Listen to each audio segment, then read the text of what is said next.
Hey gamers, what's up?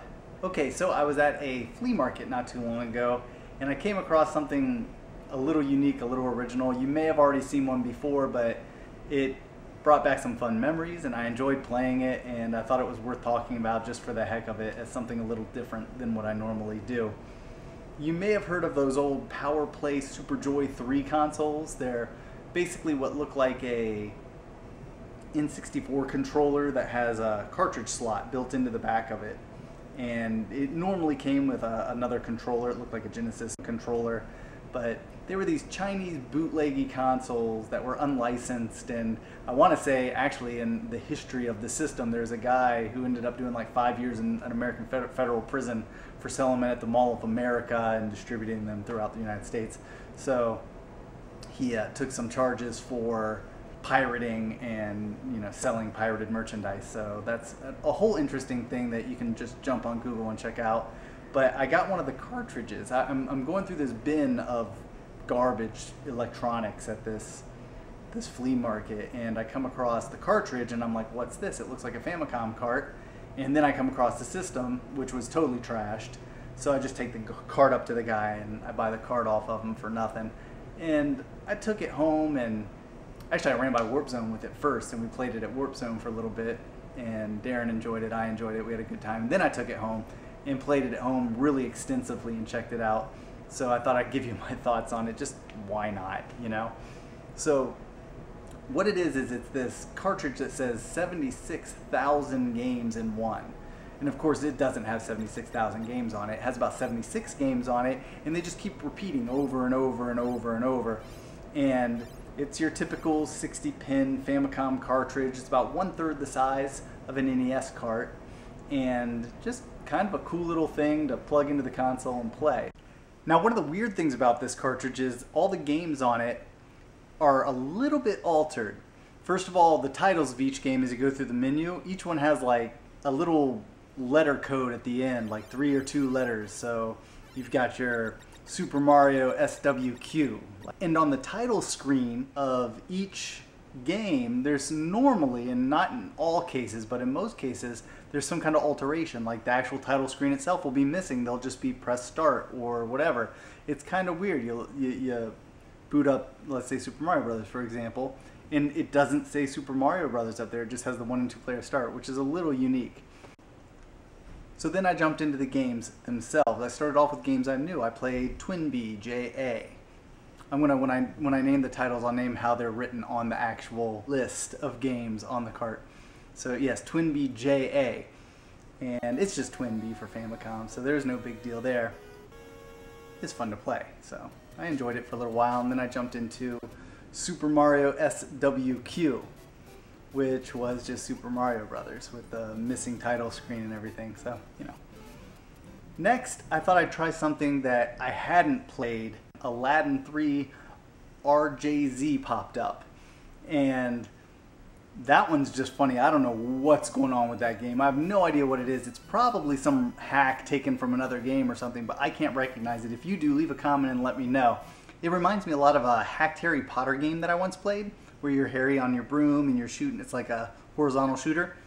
And it's funny, at the end of the first level of this Aladdin game, you fight a witch on a broom. So I thought that was a little ironic, but I have no idea what it is. It's just weird. So then I jumped into Tekken IXM. I'm like, what? Tekken for Famicom? What's that about? Well, it turns out it's not Tekken at all. It's Karateka for the 7800. I don't know if it's a ROM hack or if there's maybe another version of the game somewhere else. I never really got into Karateka, so I don't know.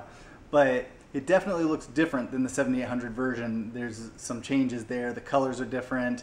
The sky in the background is different. It was actually kind of fun. I mean, Karateka is a terrible game. I've never enjoyed it. I always did like the character movement in the game, like the fluidity of the characters when they moved. It kind of reminds me of that later Delphine Software stuff, like Out of This World and Flashback, the way the characters move. So I always thought that was cool. But anyway, it's interesting enough if you have it on a cartridge with 76,000 other games. I did notice one fun thing about this game. Nothing says punch and kick like beep noises. Check that out. Then I played some Macross. It's a horizontal shooter and it's Macross. The title screen was a little different. I thought that was cool, but otherwise it was just the same old game. Nothing much to see there. But the next one was special.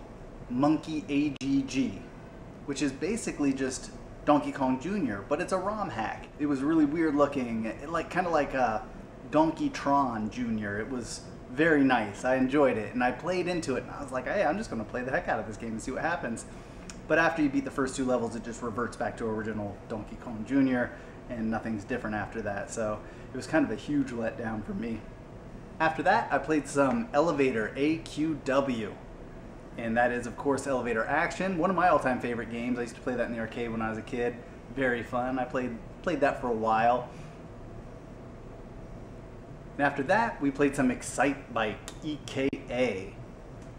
Good old Excite Bike. EKA, yeah. Then I jumped into some Bird Week, CTU. Bird Week, if you've never played it, you gotta try it because it's really fun for about 1 minute and 10 seconds. After that, you'll never want to play it again. The most monotonous game of all time. You're just feeding baby birds. It's hilarious. It's a novelty. It's something you gotta try, but you will not have fun.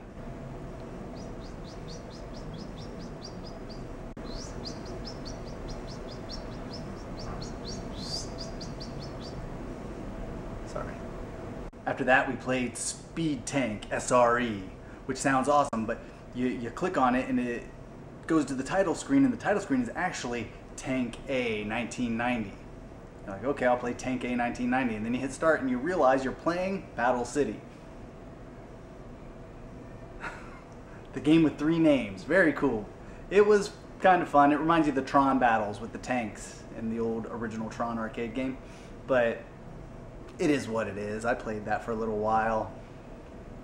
Then I jumped into Devil World JNV, which is Devil World. And if you've never played Devil World, do yourself a favor and play this game. It is hilarious. You're basically Bub from Bubble Bobble, and there's all kinds of stuff going on. It's so odd.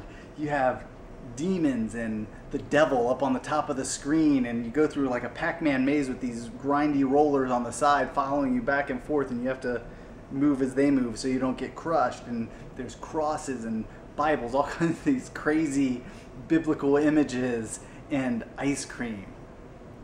There's ice cream in the game. You're in hell, but you get ice cream. I don't know what's going on when I play this game, but it's a novelty. Again, you just have to try it. So if you've never played Devil World, do yourself a favor and just play it, just for what it is. And next I played Arabian SLC, which is just Super Arabian. And it's Super Arabian. It's actually a really decent little game. Now, I don't know about this game. I never played it prior to this. I had to look it up. And I found lots of videos online. And I assume it was just a game like any other for the Famicom. But regardless of that, I enjoyed it. So here's some footage of that you can just watch.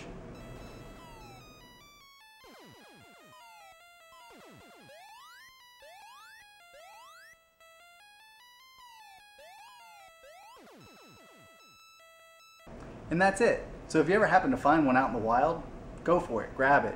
It's kind of unique and fun to play, and why not add it to your collection? It makes a fine addition. So, but don't take it too seriously, and it is what it is. It's a piratey, bootleggy, Chinese, weird cartridge. But that's the kind of thing sometimes we strive to have in our collections, you know? Something to show your friends and go, look at this weird thing I got. You know, the more unique something is, the better sometimes. And I appreciate that about it. So that's it for now. Thanks for watching. I'll catch you all later.